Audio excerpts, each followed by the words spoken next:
Hey, so I'm gonna take kind of a one-take video shot at walking you through a home gym that I just made real quick, but I really wanted to start with just sort of the problem I set out to solve. So like many people, I had a gym membership and would regularly go. My preference is to lift free weights, like compound exercises mostly, so that's what most of my workouts were based on. Not a big body weight workout fan, and not a big machine fan. So, you know, dumbbells, barbells, all that good stuff, pretty much comprised of all my workouts. So when the coronavirus craziness hit, really put a damper on those things because obviously gym shut down, and still a lot of gyms have opened. Mine hasn't because it's actually part of a health facility, and the guidelines in Texas just aren't real clear for them to be able to do that. So for now, they're still closed, basically indefinitely. So anyway, started a couple months back, and I'm really kind of on version 2.0 of my home gym today. And so I'm going to show you basically how to do that. And essentially, other than the barbell, Siri needs to shush. Other than the barbell, everything I used to build my home gym was I got it at Home Depot, made it in my garage just with the existing tools I had, and for about $100 was able to put together a fully functioning, basically kind of like a squat rack that I can bench on as well, with a flat bench and sets of weight plates. So I'm going to walk you through that real quick. I'll show you the end product, and then I'll kind of work backwards from there. So I did have it outside, which was like pretty hardcore, just to have like an outdoor gym. Felt like a prison gym, but I moved it inside. So here you can kind of see the basic setup. So I built the rack really just out of pressure treated 2x4s. That's it. I had a pull-up bar on top, which was really just a 2x4 spanning across the very top of those vertical supports. And then I had a 2x2 on top of that to kind of give me, you know, kind of like an L shape at the top, so I could reach over and grab it with my fingers and have a little bit more of like a bar, so to speak, to grab. So that was great to have just that pull-up bar. It was awesome. Added these little trusses here, gussets for support, and then I had some at the top there as well when I had the pull-up bar there, which made it actually pretty rigid. For this, I just kind of nailed it into this existing shelving, which this is just to kind of try it out. I might actually clear out the whole gym and make a little mini home gym here, but for now it's working, man. I've seen a couple different ways to do DIY on this.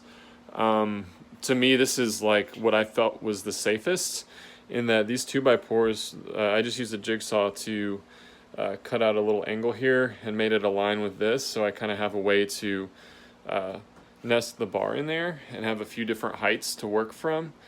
This one's pretty good for benching, and then I got a couple for for obviously for squat or shoulder press, whatever. I like it in that the load is going directly down to the ground through really the strongest part of the board. So like that gave me some confidence in that, you know, it's more than just a few screws bearing that weight. I've seen a couple versions of wood racks out there, but it's like the way they're supporting the weight of the bar is real kind of sketchy. So this is a real simple and cheap way to do it. I mean, maybe $50 worth of wood, not much, and screws. So same thing with the bench, just 2x4 pressure treated wood, pine. So this is 48 inches long by, you know, whatever 3 wide is. This is about 10 inches wide, about the same as what you'd find in the gym. And then just to make it a little more comfortable, I just took those square cheapo mats, and out of 2 of those mats I just cut them to fit and glued them down to have a little cushioning there. And then it's on a, you know, horse stall mat, which isn't really necessary at this point, but I'm gonna repurpose this horse stall mat to make a deadlift platform at some point. But for now it's just sitting there. This is my plywood for the deadlift platform, just hadn't got there yet. The weights, this was the big part. So I have right now, this is a set of 35s, and meant to make these 25s, but they came in a little shy. These are like 20s, so kind of weird. But all the weights are just made out of concrete. and they've got a little 2-inch PVC for a ring on the inside. So it's a soft material that protects the bar. It actually fits like almost perfect around there. There's a little bit of slop, so I'm sure I'll notice it when I actually try to deadlift. But it's not bad. I mean, for just regular Schedule 40 PVC you can buy off the shelf, I was really shocked at how easy that was to kind of make an expandable system like that. So I'm going to walk through now real quick how I made the weights. And so I'm going to walk over to one I have some work in progress here, the other end of the garage, and I'm going to shut this fan off so you can hear me. But this is basically it. So I bought this is just a rubber seal for a garage door. It comes in 9-foot or 18-foot sections. So the pretty standard diameter of like a typical barbell plate is about 17.5 inches, which means that the circumference of the weight is 55 inches. So really with a 9-foot section, that's 108 inches, but they give you like an extra 6 inches or so. I'm able to make 2 molds that are 55 inches long, and a 55-inch diameter equates to a 55-inch circumference or length of this equates to the right diameter. And basically I just cut it and then super glued it together, which holds pretty nice, and it doesn't have to be exact in terms of maybe having a little edge there, but honestly that was pretty easy. So I got a couple of those. In order to make a 45-pound plate, I actually needed 3 inches of thickness, so a little bit of trial and error went into that because the specs on concrete, there's quite a bit of a range to it. But the original ones I made were like about 2 1/4. They came out to 35 pounds. I was shooting for 45, but they hit like 35 on the nose.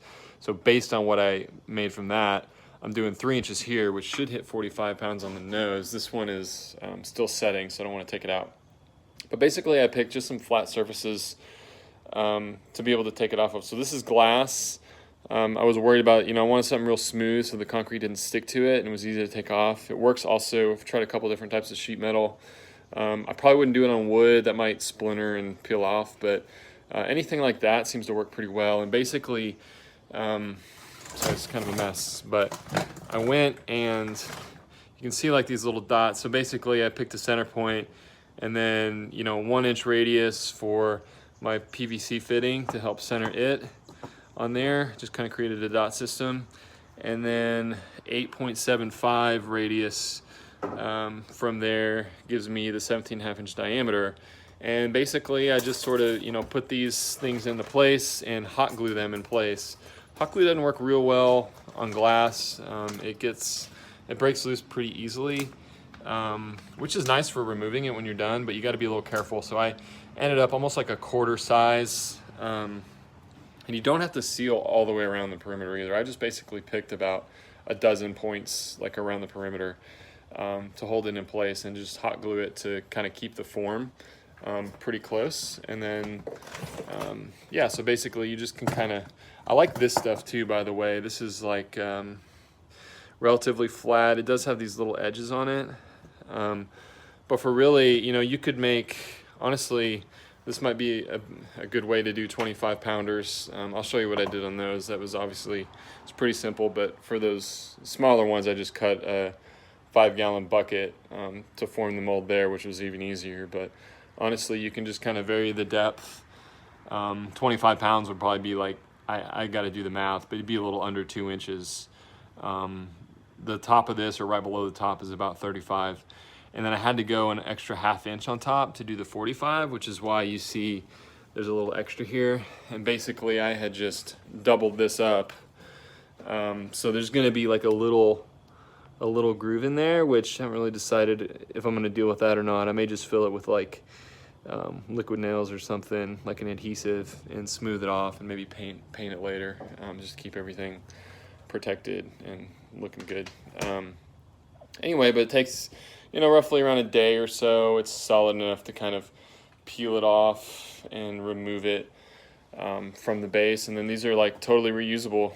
I'm able to just take them off, take the little hot glue portions off. You can see this one. I did the same thing around the perimeter of this piece of sheet metal. And you can take it off and then really I use the PVC as the kind of the height gauge to, you know, measure that out. These are 3 inches for the 45 pounder. So 45 pound was about 3 inches. 35 was like 2 1/4, 2 3/8, somewhere in there. And I'm sure 25 would be like just shy of 2 somewhere. Hadn't done the math yet, but probably just under 2. And then I want to make some, I haven't quite got there, but I'm gonna make some 10s and 5s. Probably with something smaller diameter. I may cut this and make a smaller diameter and just go up part way. Haven't decided exactly how I'm going to do that yet. One thing I did find is like to cut the PVC, the best thing, I started with like just a little handsaw. I drew a line around it, or a Sawzall, but honestly, table saw, I just have like a ripping blade for like wood on here, but it worked fine for PVC. And so I just suggest using this guide. It works pretty well. Gives you a pretty decent straight cut on there. And yeah, that worked well. And yeah, like I said, I mean, I think this whole, you know, all in, concrete is like 6 or 7 cents a pound. The most expensive part for the weights is probably the rubber seal, but those are reusable. So it was like $10 for a 9-foot section. And really you could use that to make all the weights if you wanted. So $10 there, a couple bags of like 80-pound, you know, depending how much you want to do. 2 or 3 bags of that is really all you need to get up into the, you know, weight sets into, you know, 315 plus. Yeah, so like, you know, maybe $100 all in, plus the, you know, not including the bar, which in a normal world, you could probably find a used one for $100 or something like that. Right now they're a little crazy. I was very fortunate to get my hands on this one, which is like overkill for my home gym approach. But, you know, so for $200, basically you can have a full set of free weight barbell workouts, and then you just got to figure out the dumbbells, and I hadn't got there yet. But anyway, just wanted to share this with you. Pretty easy, pretty DIY, gives yourself a home gym, all the benefits of a home gym for $100.